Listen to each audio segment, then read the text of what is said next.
maybe we'll get started. And Honey, if you don't mind letting people in as they come, that would be great. Well, Shelley, Davidow, thank you for joining us. Really glad you could be with us. You're kind of a novelty on Montessori Lives, being the first non-Montessorian to be interviewed. So would you like to tell us a bit about what you do and what your work involves? Sure, I'd be delighted to. Thanks so much for having me, Mark. And I feel very honored to be here with the Montessorians as a person with a Steiner Waldorf background. That is really wonderful. I feel it's high time and that we, have these conversations, and it's just so lovely to be invited in. So thank you. What I do. Well, at the moment, I coordinate the graduate certificate in Steiner education at the University of the Sunshine Coast. And I was a Steiner teacher for 20 odd years. And I also teach into mainstream education courses at the University of the Sunshine Coast.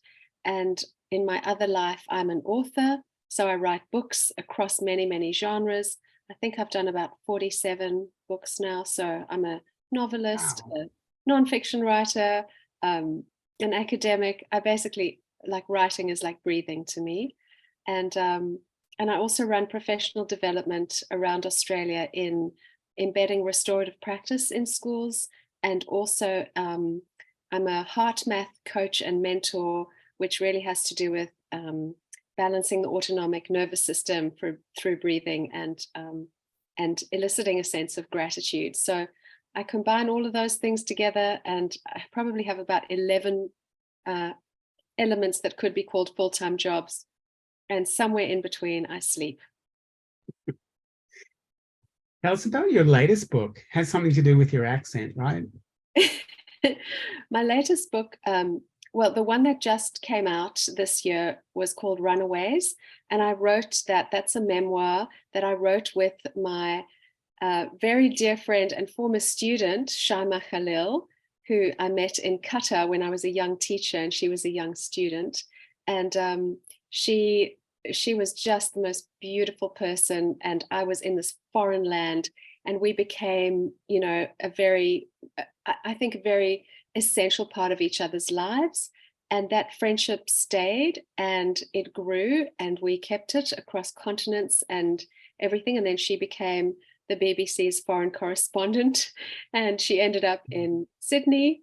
And then lockdown happened and we couldn't see each other after so many years of waiting to be together. And so we wrote to each other, and we wrote about our time in Qatar together, and we wrote about female friendship.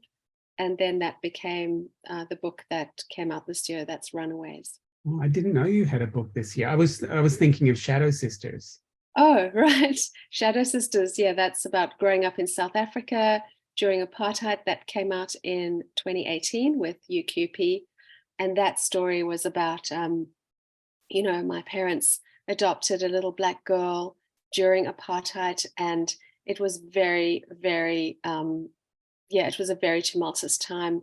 And so our family experienced viscerally the kind of horrors that were going on outside politically. So the political was the personal for us. And it took me a very long time to have the wisdom and the courage to write that book, really. It was quite something. Why did your family leave South Africa, and how did you end up in Australia? For me, it was a very long journey. I wanted to get out of South Africa immediately, like as soon as I finished school. But I finished my degree, and then I met Paul, and he had a British passport, and I said, "Marry me, get me out of here." And we left, and we lived in America for many years, and we lived in the UK, we lived in the Middle East, obviously, and we came to Australia in 2008, and my parents came later, like 2010 or 11. So we are now lots of us here. Myself, my one brother, my parents, my mom and stepdad, and my husband and son. So we managed to make it. And where in that journey did you discover Steiner? What's your Steiner story? Good question, Mark. My Steiner story is that I went to a Steiner Waldorf school as a child in South Africa. And then I went all the way through, and I actually went to Germany, and I went to Waldorf Steiner school there. And then I was actually done with it. And I went out into the world, and I was a writer, and I did my degree, and then I had a child. And then I thought, well, where is he going to go to school? And actually, my first job was teaching in Pendleton, Oregon, assisting in a little Montessori kindergarten, because there was no Steiner school there. And so he was there for a little while. So I got to see a little bit of Montessori. And then we moved, and I became a Steiner Waldorf teacher in Florida. So I taught my class there for many years. And then we came to Australia, and I carried on.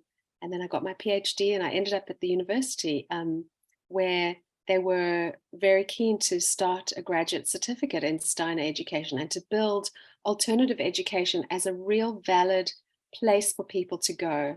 And so I feel very passionate about that. And, you know, I'm not one of these narrow-minded people who think like Steiner is the only way. In fact, I feel that it's so important that there are many different forms of alternative education, because there are so many different children, and each of these paradigms offers something unique, that will meet different children and will meet where they are and what they need. Does that answer that question? Yes. So I guess I should talk about what a Steiner person is doing on a Montessori program, which is a bit unusual, because usually Steiner people and Montessorians don't communicate, because of course we have all the answers. Montessori answered everything about education, and no, we have all the answers. We have all the answers. So we met in the Transforming Education Australasia group, which was initiated by Montessori Australia, but has members from the Steiner Education Australia, the Democratic Schools community, and several other like-minded alternative education approaches. And the purpose of that group, which will become more public soon as we develop our platform and our website and so on, the purpose of that group is to give a louder voice to like-minded alternative groups as we work together to steer the conversation about education in Australia more in a humane direction. And so you were, like you said, being very broad-minded and interested in other approaches, were part of that group. So what have you most loved about being a Steiner educator? I think the valuing of each individual's capacity to be who they need to be in the world, and to not try to impose on them who they need to be and what they should think. I value the relationships that we build as Steiner teachers with our students. And in fact, just last week, I had a catch up with a student who was in my class. She graduated in 2012, and we just caught up, and we had this beautiful conversation. And she feels like, I can't even describe what that feels like. It's so close and so it's so genuine. And my feeling about, you know, how she goes out into the world and what she does, I still care as much for her now as I did then. And I cheer her on, and I want her to succeed. And I think that is the essence of it. It's that inner bond that wants someone to flourish and to be who they need to be in the world. And that's what I treasure the most. And I think there are other forms of education that allow for that.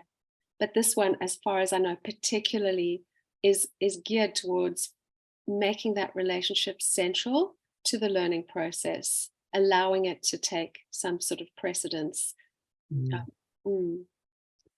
That sounds like a very compatible goal to Montessori.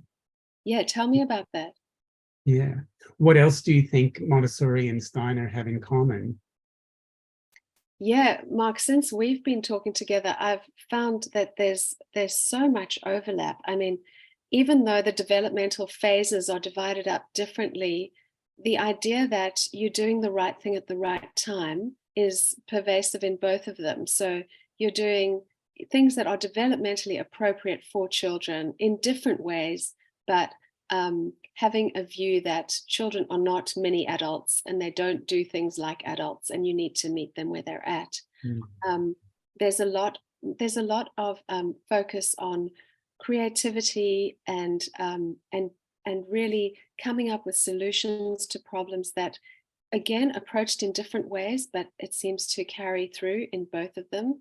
And I think the valuing of the teachers in a developmental path is very sort of unique to Steiner and to Montessori. There's a spiritual component, which a lot of people don't talk about, but when you go into the training, you realize like, oh, I'm on a journey here. And so, yeah, so that's very interesting to me. That So those, what's the developmental trajectory in Steiner? yeah, so in Steiner education, from birth to 7 is the age where it's the age of imitation. And so whatever you're doing as a teacher, you understand that children are imitative beings and they will copy what you do. So you are an authority and you embody what you wish to see. And that also goes hand in hand with Steiner talks about spiritually at this point. Kids are very much in the physical world and they need to do things that engage them physically. After that, from 7 to 14 is the age of imagination. And at that point, everything that's brought to the students understands that they live in a world of imagination. So, in the primary school, all the subjects are introduced thematically. There's a story for each. There's a sort of overarching thematic story for each year. So, for example, in year 1, it's fairy tales. In year 2, it's stories of animal stories. In year 3, it's the Old Testament. In year 4, it's the Norse gods. In year 5, it's Greek mythology. Understanding that each of those epochs in humanity meets something in the soul life of the children. And so that's the age at which, Steiner sees the imagination and the kind of heart forces, like that's what we need to address. And then when we get to 14 to 21, so high school, that's puberty, and that's where you start to bring in the thinking. So now it's like, what is the cause of that? What's the effect? Let's have critical thinking. Not really much before that, because at this point, Steiner sees certain forces being freed up, because physical body has been like, it's already been built. You've, got your new teeth, your own teeth. A stage of brain development is complete. And now there's a lot of energy for intellectual debate. And so that's when all the, philosophy comes in, and kids are encouraged to really make their own judgments on things. And so 14 to 21 is thinking. So it goes from the will and the imagination in the early part to the feeling and the heart and and the working with your colleagues and your friends in the middle part, so 7 to 14. And then in high school, it's very much about thinking and debate. And, Steiner talks about that at 21, you become like fully incarnated, your ego. And that's when you're then ready to go out into the world, understanding that you are now responsible, and you're not just responsible for yourself, you're responsible for what you do to others. So, the impact of your behavior on other people is, where we're trying to get to. Can you have empathy? Do you care? So, so those are the phases, birth to 7, 7 to 14, and 14 to 21. And they sort of align with brain development also. And the subjects are introduced according to where kids are at then. And obviously there's no hard line in the sand there. Yeah, seems like a very gentle, beautiful, gentle approach to education. And, I had been teaching Montessori for about 27 years before I joined Montessori Australia. And both in the United States and here, I've had students in my Montessori classes who've left to go to Waldorf schools. And I've also had students come to Montessori from Waldorf schools. So it seems like these two approaches maybe attract different personalities and can suit different personalities in teachers, in children, and maybe teachers too. Definitely. I mean, Mark, when we were talking earlier, we shared what interesting things that we found in the different systems where, for example, I thought that in Montessori, especially in the early years, I thought my son would have really preferred that to his Steiner, maybe just because he was very much focused on, he wanted to do his own thing, he wanted to learn things, and he wanted to go at his own pace. And I just see all those little, all the manipulatives, all the things that are available to children in the Montessori early years.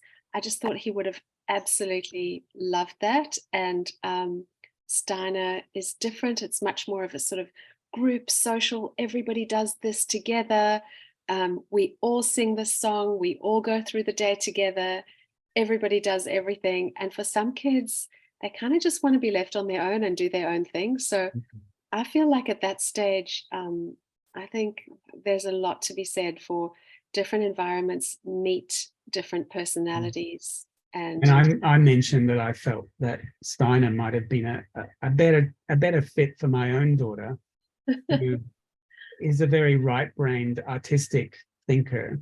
And she did okay in Montessori, but she always struggled when she was asked to just focus on her own without talking. She always was so social, always needed that connection with others and wanting to do what others are doing at the same time as her friends was something that was unique to her. So, when I wanted to find out about Steiner myself, so I went and observed at Pingari Nusa, and, I observed that everybody was doing the same thing at the same time, and that there was no technology at all, except the worksheets that had been printed out sometimes by the teachers beforehand. Not worksheets, but resources. Yeah. I saw, signs that the teachers had used technology, but that wasn't allowed for students. So those two aspects, that everyone does the same thing and the lack of technology seemed like a big difference between Montessori and Steiner. Yes, definitely. There's a reason why I think all the Silicon Valley high-tech people sent their kids to Waldorf schools, because there was no technology. That's the irony. Like they all said, yeah, we know the stuff, we know what it does, and we don't want our kids having it. Or so there was that. So yeah, that's often a point of contention, because people go, well, how are they going to get skilled up? And the thing is that the technology is absent from the primary, and then in high school, well, when you get to year 8, you take a computer apart. You learn programming, you put it all back together again, and then you use it. So it's not just something that you blindly get; it's something that you know how it works, and then they move on. But I mean, kids are exposed to technology every minute of the day, pretty much at home. So it's just in the classroom; it's not used, and not in the primary school classroom anyway. So yeah, it's very interesting. Yeah. How did Steiner come up with his system? Was it something that he arrived at through observation of how children learn, as Montessori did, or did he come at it from the other end through, a philosophical perspective? Yeah, I think different to Maria Montessori. I mean, I don't think he did any practical studies, although he tutored various children before he actually started a school. Tutored them in such a way that, like, for example, there was one boy he was tutoring, he was working for this family, and he was a hydrocephalic boy, so he had water on the brain, and the boy had very, very minimal amounts of energy and time to concentrate. And so Steiner had to get him through his exams to get him into school. And he observed this boy, and he observed how teaching in a very particular way could distill what was essential and important and meet his needs. And he got through his exams, he got into the school. So there were many not experiments, but experiences with young people that led him to have his observations. And then he did have, a whole philosophy, again, built out of what he calls his observations and his insights, observations of the world, how it worked, how kids developed.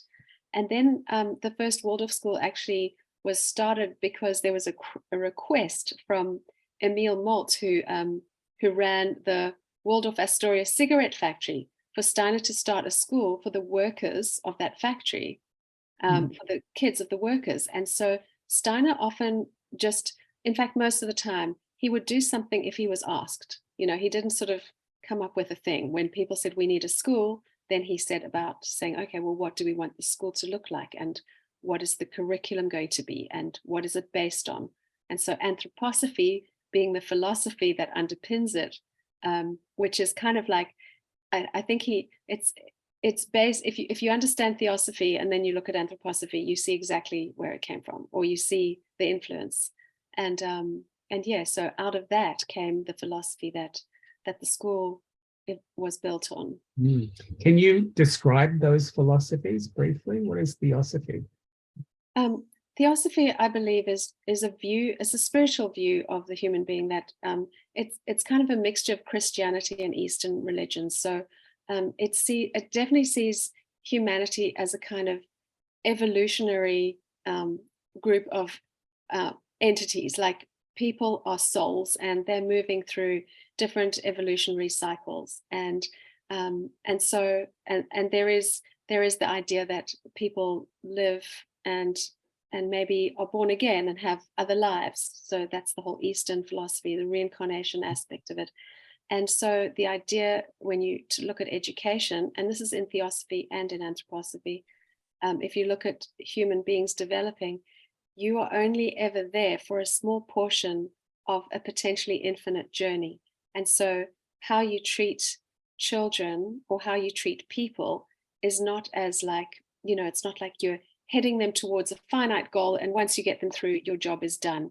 It's more like you're there together for a purpose, for a time, and you have no idea when and if your job will ever be done. So I think that those perspectives lend themselves to a very different way of educating.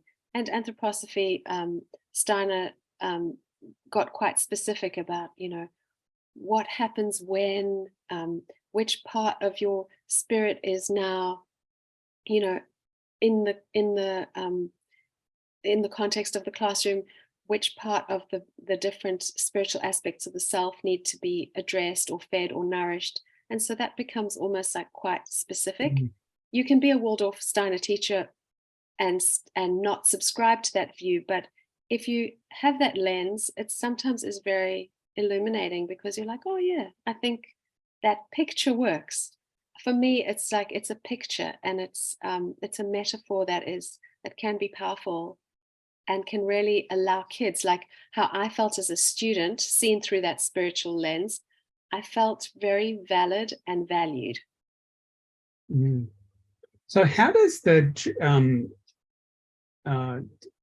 training of Steiner teachers work? As you know, there's an aspect of Montessori teacher training called transformation of the adult, where the teacher learns to put aside their own ego so that they can understand the connection between themselves and the child, and that the child is actually the adult's teacher, and that everything, in fact, is connected. And so they can put their own worries and pressures aside and see the child for who they are. Is there a similar aspect to Steiner teacher training? And how is that achieved? Yeah, so there's a lot about the inner development of the teacher, and there's some very specific things that teachers are involved in doing. One of them is it's called Rückschau in German, which means looking back. So when you're a class teacher, at the end of every day, you're supposed to go backwards through your day looking at everything that happened, the decisions you made and all of that. And in addition to that, you're supposed to just picture every single child in your class. And of course, you usually fall asleep before you've gone through all of them. But then the next night you'll try and capture, like, who did you miss out on? Because the idea is that in sleep, you're connecting with whatever those kids have gone through in the day, and that there is information that travels between you that is very important as to how you meet their needs the next day.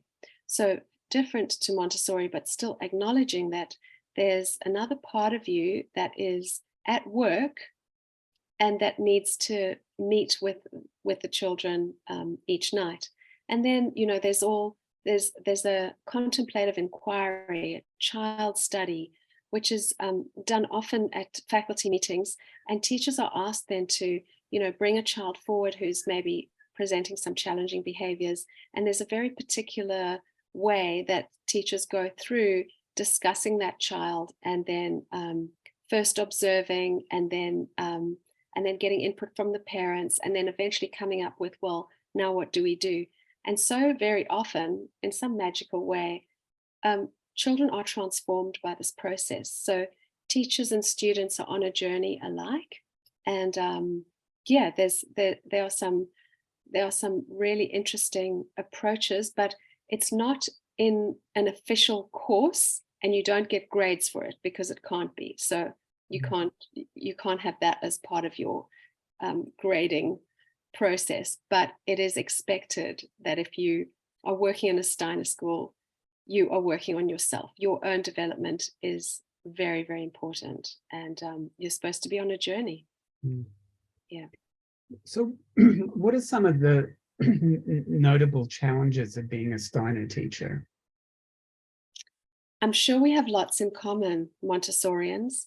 The fact that it's not just a 9-to-5 job, and you're just required to just be almost like be on your journey all of the time. So there's so much to do. There's so much more than just preparing the lesson. You really have to understand what you're doing. You have to understand the developmental phase that you're teaching. You have to understand your own response, and you have to manage things in a way that is conscious and aware. I think that becomes incredibly demanding. Reports are not just grades, they are full narrative reports on every aspect of that child. So I think, there's lots in common with Montessori there. There's lots of observation and just, response to where the children are at. And I think there's a lot of burnout of Steiner teachers because of the demands, and because, it's just much more is required when you're trying to meet state requirements as well as meet your Waldorf Steiner requirements. I think that's the biggest challenge. And I think also because, and I don't know if this affects Montessori, but because everybody does everything in a Steiner school, and the school attracts two very different types of people. I mean, there are lots of kids, but you get the kids who have been there all along, who are like these little, amazing children who have just, they're so self-sufficient, and they're so incredible, and they're so kind and gentle. And then you get the kids for whom the school is the place of last resort, and they come in, and then you put them together and everything explodes. Yeah. And so I don't know if you can relate to that, but I found that as a teacher incredibly challenging. You've got, like, on the one hand, these super mature individuals who could, like, run the country better than the prime minister, and they're like 13, and then you've got these kids who are just like, wild and not containable, and it's very challenging. And is there an expectation that a teacher will be with the same class for 7 years, the same group of children? And how does that work in practice? Yes, so there's the idea that the teacher goes on a journey with the students from year 1 to year 6 in Australia, year 8 in America. So depends where you are, and that you basically hold that class. Of course, in practice, that doesn't often work out. So, you might have a teacher there for 3 years, and then a new teacher comes in and takes over. And that's just the way that it works. The idea is that you have your teacher for primary school, your class teacher. And in reality, you probably have 2 or 3 teachers. And some schools have actually taken that into account, and they do a sort of a looping situation where you'll have this teacher who takes them from year 1 to year 3, and then someone who does year 4 to year 6, or, and those teachers loop around. So yeah, it doesn't, life happens, so it doesn't often work out like that. You're not held to a contract of 7 or 8 years. But it is a very beautiful thing when it works, because the teacher is required to go through a huge transformative process. You start out, Steiner says, as the loving authority, and then your job is to gradually relinquish your authority and give over responsibility until you are out of the way. So not by year 6, but by year 12, the idea is that you have been so gradually stepping out of the way, or the teachers have, that the students are just, now they're off. So yeah. It does seem like a big responsibility to have the same class for 7 years, because your students will inherit your strengths, but also your weaknesses as a teacher. Yeah, and that's where you have to be very conscious of your relationship to that student, and sometimes what happens when there's a clash. Are you going to clash for 6 years, or are you going to figure a way through that? So that is really, those are some of the real challenges when you are in a class. Of course, if it's a good match, then it's a match made in heaven. That's great. What do you think are some of the desirable skills and talents required by Steiner educators? The willingness to learn and to grow artistically, creatively, personally, intellectually, because you really are required to be a kind of a Renaissance man, woman, person. You're going to have to play a musical instrument. You learn the recorder, you teach the recorder. You're going to have to do beautiful blackboard drawings on the board. You're going to have to sing. You're going to have to make things with clay. You're going to have to do chemistry and physics experiments. Everything that is demanded of you is pretty full on. But Steiner often talks about that it is the effort and the willingness to commit to the endeavor that has the effect on the children, and not whether the product is exquisite. So if you're willing to, say, right, I'm going to learn the recorder, or I'm going to take singing lessons, or I'm going to do some lessons in blackboard drawing, that's what the children feel, according to Steiner. And I've seen it, they appreciate your efforts and your willingness to be a learner as well as they are. So, yeah. As an education lecturer at University of Sunshine Coast, do you have a broader view of education also? Yeah. What would you say are some of the biggest challenges faced by education today and in general? And do you think Steiner is still relevant in answering some of those challenges? Yeah, very much. I think some of the biggest challenges are that teachers are being turned into box-checking bureaucrats, and the children are being completely sort of left behind in that whole thing. So as we work it's all about compliance, right? It's all about compliance and meeting requirements. And that to me is a massive challenge. And it's a huge burden on all these amazing young people who come through the School of Education with their hearts completely in the right place. And then they meet this thing called the system. And the system, as we know, while it might have at first been designed to support this thing that we call education, I think now it's the tail wags the dog, and we run around trying to make the system work while we're actually trying to just teach people.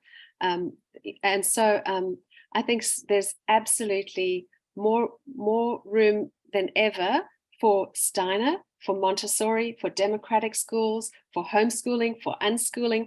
All of these paradigms, I think, are more important than ever, because I think what's happening now is a lot of people are just going, well, the system is so broken, overloaded. Not always. Like you always have districts and areas and schools that are beautiful and doing an amazing job, but there's a lot of heaviness around all these issues, and teachers are not free, and they're so time poor, and they're so exhausted, and they're so busy ticking all their boxes that the actual process of education as a journey where children learn to become human, to become themselves, to gain skills, to build capacity, all of that is kind of, we don't even have time to look at that.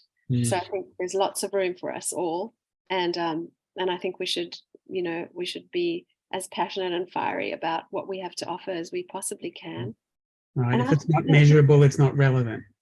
Exactly. And I say the opposite. I say actually it's all the immeasurables that are the most relevant, because it's who you are that matters, and not how many boxes you tick. That doesn't matter. Yeah. How widespread is Steiner in Australia? There are currently 70, I think more than 70 schools registered as Steiner Waldorf schools with Steiner Education Australia. And I don't think that is counting there's little early childhood centres, and there's things, these are 70 schools with probably about half of those having high schools that go to year 12. So yeah, so there are quite a few. More widespread than Montessori, because I believe we have about 50 schools in Australia, including 11 public schools with Montessori stream programs. Yeah. Are there any public Steiner programs? Yeah, there are. There's several Steiner streams in public schools. I know, especially in Victoria. I think in New South Wales there was one in Queensland. I'm not aware of it now, if it's still there, but it might be. Yeah. So why do you think Steiner and Montessori are not more widespread in this country? That's a good question, Mark. We should open this to other people. I just think that it's much harder. I think definitely, Steiner schools and Montessori schools are looking for particular kinds of teachers, and it's hard to find them. It's hard to find good teachers. It's hard to find trained teachers. I think if the trainings and if people were just made more aware at university when they do their teacher training that there are other options, I think we would see a flourishing. So I think maybe if we, if we have similar things to what the public school system has, which is, you can start teaching and get qualified while you teach. If there's a way that we could do that, I think we could be more widespread. Does Steiner Education Australia have a marketing campaign? Does it advertise? Yes, they do. They, from time to time, they'll have like a whole marketing campaign, and they just did one last year, and we got quite a bit of, attention in the media. I had just published an article with my colleague saying it was something about NAPLAN, and we said the headline was Hemingway would have failed NAPLAN. It was all about using creative writing to build literacy skills, and we got a lot of publicity with that. So they try and they do, but I think the reputations of both Steiner and Montessori, we get marginalized. And I'd love to hear from other Montessorians and experts as to why, and what would make us flourish. Hopefully, this is one thing that the TEA, the Transforming Education Australasia group, will work to change the awareness of different alternative approaches to education. Does anybody else who's listening have a question or a comment they'd like to throw in?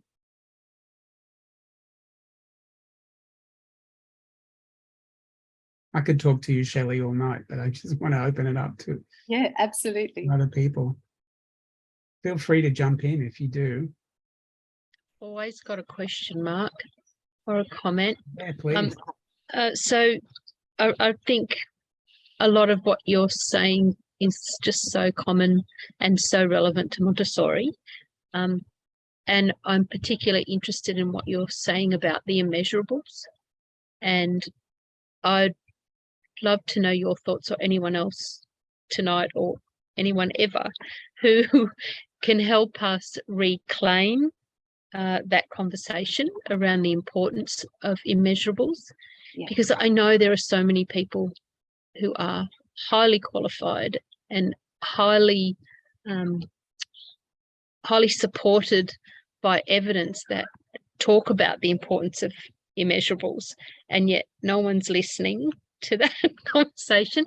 So yeah, if you have any ideas, or I do. Great. I do, and I'd love to. I'll quickly share them. There's a beautiful book called Finite and Infinite Games by James P. Cass, and there are several articles talking about finite and infinite games, and it's a very simple premise, and I'm going to apply this to the immeasurables. So in the finite game, there are winners and losers, and the objective is to win. And what we play in this life often, by getting qualifications, getting through school, whatever, we play the finite game, and we do have to play it to a degree. The infinite game is totally different. The objective of that game is to keep the game in play indefinitely. So think of a game of cat and mouse, or infinite cat and mouse, where, the mouse is always changing, and the cat runs around until the cat either catches the mouse or gets exhausted, and you end the game when everyone is just really tired. And so in the infinite game, that is the realm of human endeavor and connection. And you cannot measure it, but you can create the forums for those capacities of I would say, empathy, critical thinking, communication, imagination, creativity, collaboration, capacities, collaboration, all of that can be built with the idea that this is the realm of the infinite game, and we don't measure it, but we keep it in play. And so we actually put it out there, like, this is what we're doing. And so that's the place of capacities. And while we play the finite game, and it's like, yep, you have to get your qualification or whatever, we identify that as the finite game. But we understand that the minute you draw a line, there are winners and losers, even in benchmarking or test, standardized testing, the absolute worst like finite game you can play, because there's those who cross the line and those who fall short of the line. If you take away the line, then you've just got children on a journey.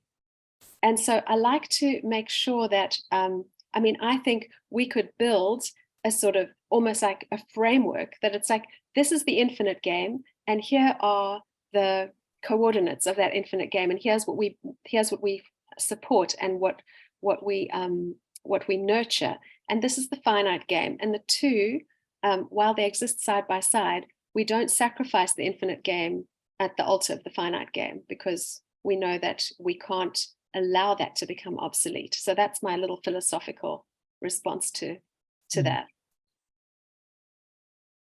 And the author of that, sorry, I love it, Shelley. It's great. Was it Glass? No. So the author of the book, which is, I think it's 1976, is James P. Cass. Yeah. And then there's another article just called Finite and Infinite Games. Yeah.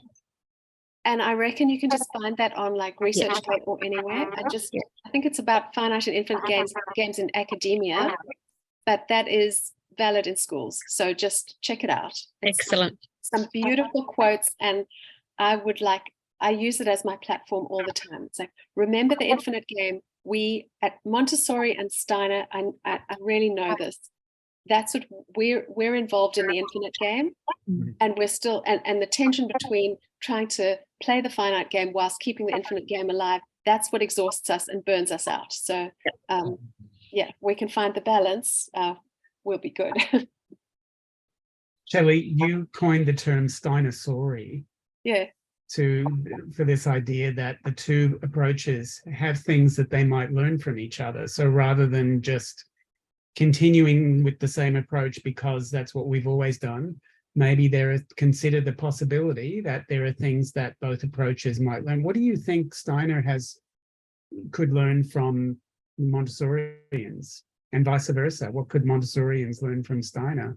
Yeah, well, I just think the way that from a Montessori perspective, like everything, all the stuff that you have and the way the classroom is set out is so beautiful, and it's such like all children,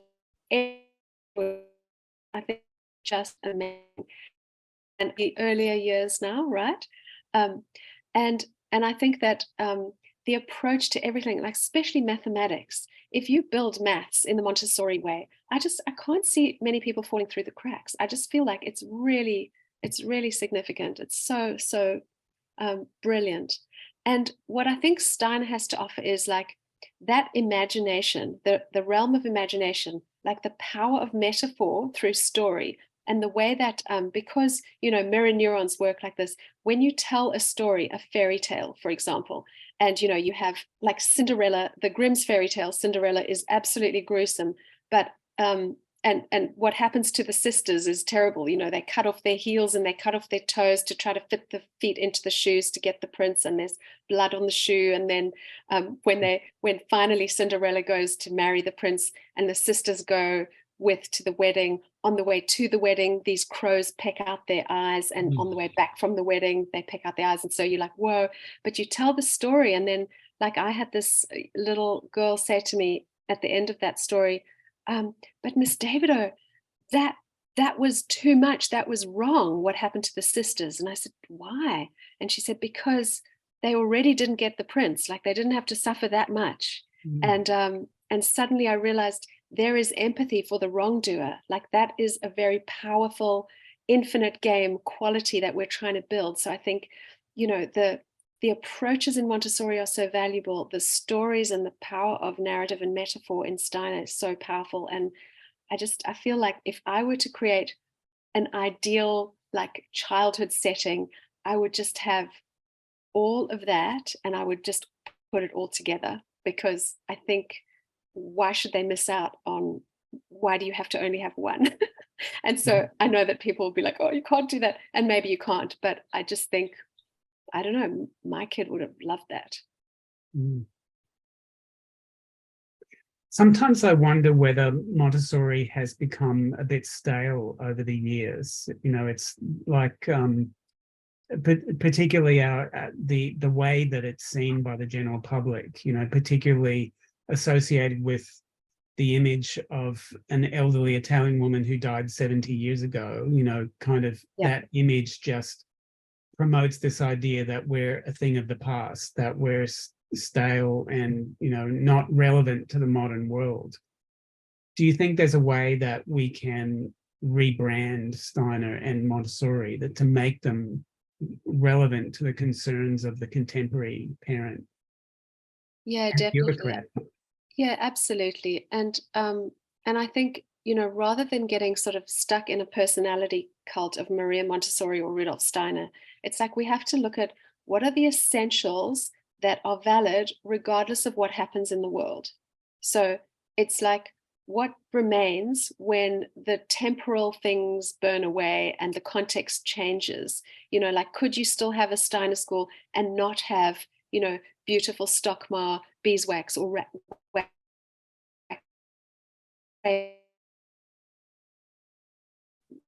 Yes, you can. You can have those stories under a tree in Africa. You have that relationship between the teacher and student under a tree in Africa. And I've seen it. So I think if we let go of the ideology and focus on the pedagogy, we could go a long way to contemporizing our movements. And, Steiner himself said, these are not ideological schools, they're pedagogical. And yet what happens is when people get so, we have these, I don't know what we call them like the old guard. And it's like the paraphernalia that to them symbolizes what a real Steiner school is. But if you let all of that go and reduce it down to the essentials, well, it's the relationship that you build. It's the approach. It's the view of the child. It's the view of what you're doing. You're building capacity. that. So you have that big debate in Steiner as well. We have that in Montessori between the conservative Montessorians who say that, well, if Maria didn't say it, then we shouldn't be doing it. You know, whatever Maria said is still relevant today and forever into the future. And if she, by golly, if she had wanted computers in the classroom, she would have invented them. I'm exaggerating, but that sort of is, you know, the general tenor in that direction of some of the old guard in Montessori versus the new guard in the more progressive wing of Montessori that says that we need to adapt Montessori to suit the culture of the children that it serves. And she died 70 years ago. There's got to be things that have been talked about in education since then that we should think about incorporating into Montessori. Yeah. Yep, 100%. I agree. And I think the more, I mean, like also Steiner said some things that were patently wrong. Like he said, we should always correct left-handedness. Well, research bears out that that's a very bad idea. And so we shouldn't just do it because Steiner said it. We should test what these people say against, you know, what life is about. And I think, you know, things are right for a time and some things are infinitely right and some things are not. So I think we have to be discerning. We have to be discerning and we have to allow ourselves to go, you know what, that the impulse is still good, but that particular thing, not so much. And Montessori corrected herself many times. She wrote several things in her early books that she later swore off or changed due to observation. And she just realized, you know, she was off track and changed it. Some of her early books had very strict schedules, for example. You know, at 9:30, we're going to do this with children, and at 10:30 and so on. And then she realized that doesn't work for children. It's not the way that children learn naturally. Did Steiner change his ideas based on observation of what works? You know, I think if you read through all of his lectures, there's a kind of evolving picture. And I don't think he changed. I don't see him changing too much because he didn't do too much that was specific. He gave indications. And he made comments along the way, but I'm not aware of him changing his comments. I'm just aware of his ideas evolving and, you know, sometimes contradicting themselves as well, which, you know, is normal. And so that's why, yeah, there's the discernment that is so necessary, I think, in us as Steiner teachers, and I'm sure in you as Montessori teachers and educators. Like we have to just test that up against our own reality all the time and go, does that still hold? Is that valid? Does research bear out that this is, you know, the way to do things? And not to be like sort of hogtied to a personality cult. Yeah. They wouldn't have wanted it, I'm sure. Yeah. Does anybody listening have another question?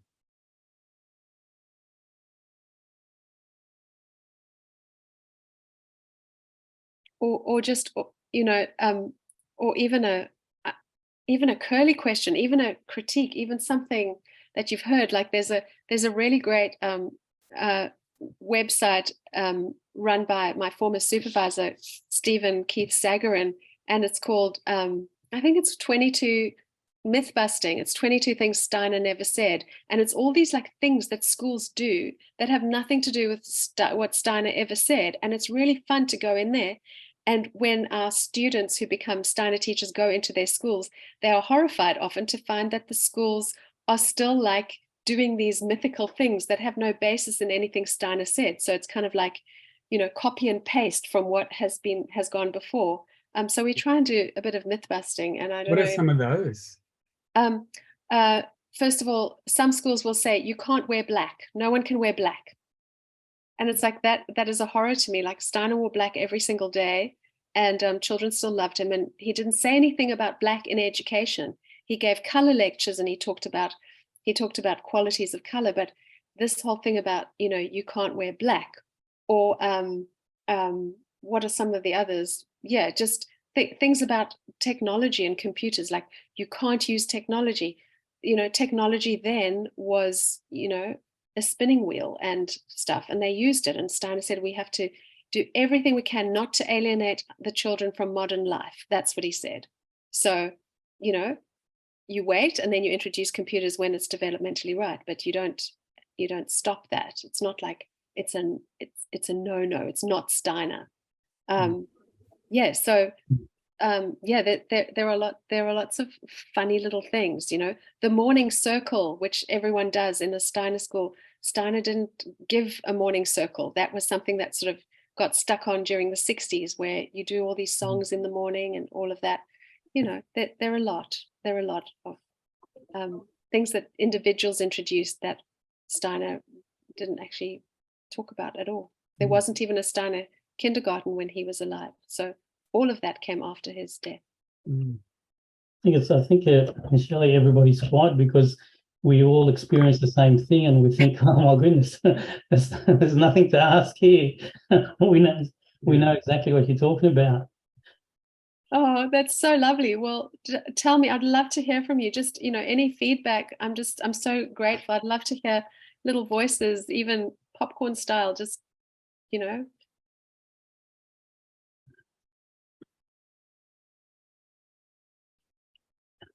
Can Montessori and Steiner save the world? Do you have hope? I think we can do an absolute brilliant job of making sure that the passion and the space for alternative educational paradigms stays alive and well fed and dynamic. I think we can do that. I don't know if we can save the world, but we can save education. I think we can.